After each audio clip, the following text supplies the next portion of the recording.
Di antaranya sholat malam. Sholat malam. Kenapa?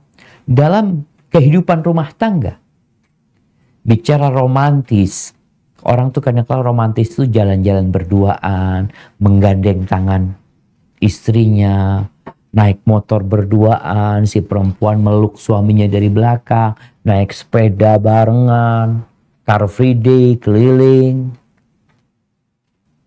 Kata Nabi alaihi salatu wassalam, rahimallahu rajulan. Allah merahmati seorang suami. Qama minal laili fasalla. Ini suami bangun malam. Ngapain? Nonton bola. Buka handphonenya. Sholat dia. Selesai sholat, dia bangunkan istri. Kalau istri nggak mau, bangun dia percikan air. Supaya istrinya bangun. Wa rahimallahu imra'atan. Dan Allah merahmati seorang wanita. Ini doa Nabi SAW. Kita perlu rahmat Allah untuk dapat keharmonisan. Dan Nabi mendoakan. Allah merahmati seorang istri. Yang dia bangun lebih dahulu dari suami. Kemudian dia sholat malam. Selesai sholat malam dia bangunkan suami. Siapa di antara kita yang melakukan hal ini ketika kemanten baru? Ada. Insya Allah ada. Tapi terkadang lewat tuh sholat malam. Sholat wajibnya pun kadang kala telat. Kok bicara sholat malam, wajibnya telat. Gimana akan mendapatkan keharmonisan? Akhirnya keharmonisan yang didapatkan dari bulan madu itu hanya semu. Sebulan selesai. Yang sonjo-sonjo ke sana, yang Masya Allah berduaan sama istrinya ke sana, kemari dilihat orang, kayaknya pasangan yang paling ideal. Dapat 2 tahun, perempuannya selingkuh, na'udzubillah minna. Suaminya juga, na'udzubillah. Maka jaga. Kemudian baca Quran. Loh kenapa Ustaz? Bicara rumah tangga kok hubungannya sama Quran? Ingat kita masih bicara yang berkaitan dengan agama. Baca Quran. Karena Quran nih sumber kebahagiaan. Orang tuh kadang-kadang duduk, baca novel, baca buku, baca cerita. Karena dia ingin bahagia. Dia ingin santai hidupnya. Baca Quran. Kalau kita tidak membaca apa-apa dalam kehidupan dunia, kecuali Al-Quran cukup. Inna hadzal Quran yahdi lillati hiya aqwam. Ini Quran menunjukkan kepada jalan yang paling lurus. Jadi sumber kebahagiaan dari Al-Quranul Karim. Engkau kembangkan kebahagiaanmu dengan terus membaca Al-Quranul Karim. Rumah tangga Nabi SAW nggak pernah sepi dari bacaan Quran. Rumah tangga para sahabat. Khususnya ada sahabat dari Asy'ariyin. Kalau malam hari itu terdengar dari rumah mereka itu seperti suara lebah. Dulu nggak ada lampu kayak sekarang jemaah. Dulu nggak ada mushaf seperti sekarang. Tapi rumah mereka penuh dengan bacaan Quran. Nabi alaihi salatu wasallam mengatakan, "Nawwiru buyutakum bis salati wa qiraatil Quran." Terangi rumah kalian. Terangi rumah kalian. Dengan apa? Dengan lampu, sekarang LED. Ada lampu Bluetooth atau lampu apa saja. Lampu gantung macam-macam. Nawwiru buyutakum. Terangi rumah kalian. Bisolah, dengan solat dan membaca Al-Quran. Quran ini nur. Cahaya. Makanya kadang-kadang kita masuk ke rumah orang kaya raya. Bagus rumahnya. Tapi serem rumahnya ini. Terang lampunya. Tapi serem suasananya. Kemudian yang selanjutnya berdoa. Agar kita dapat keharmonisan yang terus-terusan, yang gak semu. Kita perlu berdoa memohon kepada Allah Azza wa Jalla. Kita tidak hanya bersandar kepada sebab.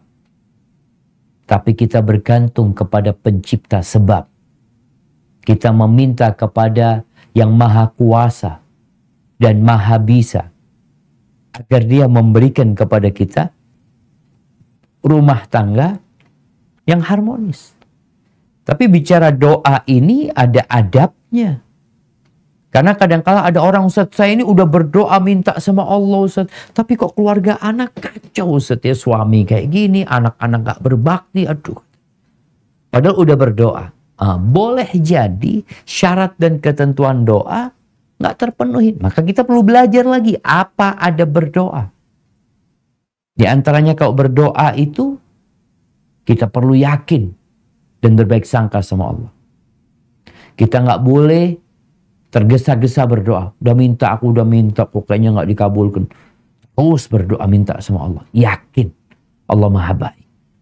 Terkadang kita itu makan haram yang menyebabkan doa kita tidak dikabulkan. Sehingga kita hidup di rumah tangga yang berantakan, yang covernya aja bagus. Yang kalau ada acara, suami gandeng istrinya, kelihatan ya Allah harmonis, padahal sang istri udah capek. Atau sang suami seperti itu. Di surat Al-Furqan ayat 74, Allah Jalla Jalaluhu menyebutkan doanya hamba-hamba Allah yang maha penyayang. Di antara doa mereka, apa yang mereka pinta? Qurrata a'yun, penyejuk pandangan, penyedap mata, penyenang hati, dan jadikan kami imam, pemimpin, bukan buat preman. Pemimpin bukan untuk para pecundang, bukan pemimpin untuk orang-orang yang salah jalan, tapi pemimpin untuk orang-orang yang bertakwa. Maka berdoa kalau ingin harmonis. Dan jangan berdoa kalau punya masalah saja. Kebanyakan kita itu baru berdoa, baru memohon kepada Allah ketika gonjang-ganjing di rumah tangganya sudah nggak bisa dia kontrol. Istilah sebagian mengatakan udah di ujung tanduk. Baru berdoa. Doa terus kita minta sama Allah. Tiap hari kita minta sama Allah. Rabbana hablana min azwajina wa dhurriyyatina qurrata a'yun waj'alna lil muttaqina imama. Kemudian jamaah, agar engkau harmonis, yang selanjutnya nih, berbakti kepada orang tua. Doa apa hubungannya rumah tangga ana sama berbakti sama orang tua? Ridallah fi ridal walid wa sukhtullah fi sukhtil walid. Keridhaan Allah itu bergantung dengan keridhaan orang tua. Dan murka Allah bergantung dengan murka. Seorang anak yang berusaha untuk membahagiakan orang tuanya, balasannya Allah akan bahagiakan dia. Seorang anak yang selalu peduli sama bapak ibunya, yang dia tahu orang pertama yang harus dia hormatin adalah ibunya, baru ayahnya, kemudian yang lainnya. Bagi seorang istri, bagaimana engkau membantu suamimu berbakti sama orang tua. Lalu terus anak, yang kau tetap berbakti sama orang tua. Tapi sekarang kondisimu, surga dan nerakamu adalah suamimu. Jangan pernah takut ketika suami berbakti sama orang tua, berbagi sama orang tua. Jangan pernah berpikir hidupku akan melarat. La. Ridallah fi ridal walid. Keridhaan Allah bergantung dengan keridhaan orang tua. Bukankah Rasul SAW mengatakan, man ahabba an yubsata lahu fi rizki. Nih, setelah berbakti sama orang tua, menjaga silaturahim. Jadi sebenarnya silaturahim ini lebih luas, tapi yang lebih utama orang tua kita. Yang ingin diluaskan rizkinya, yang ingin dipanjangkan umurnya. Apa? Minum vitamin, olahraga, makan sayur. Ada orang olahraga, makan sayur, mati ketika olahraga. Masih muda. Nabi SAW memberikan rahasia yang ingin awet muda nih.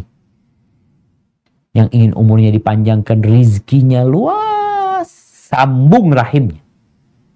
Jangan memutuskan silaturahim. Dukung suamimu berbakti sama orang tua.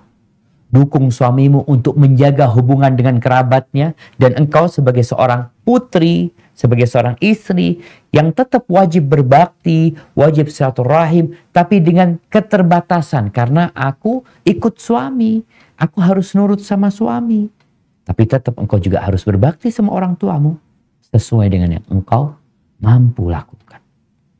Ini rahasia keharmonisan yang baru saja kita sebutkan beberapa tips atau beberapa cara yang berkaitan dengan menjaga agama kita dalam rangka mendapatkan keharmonisan.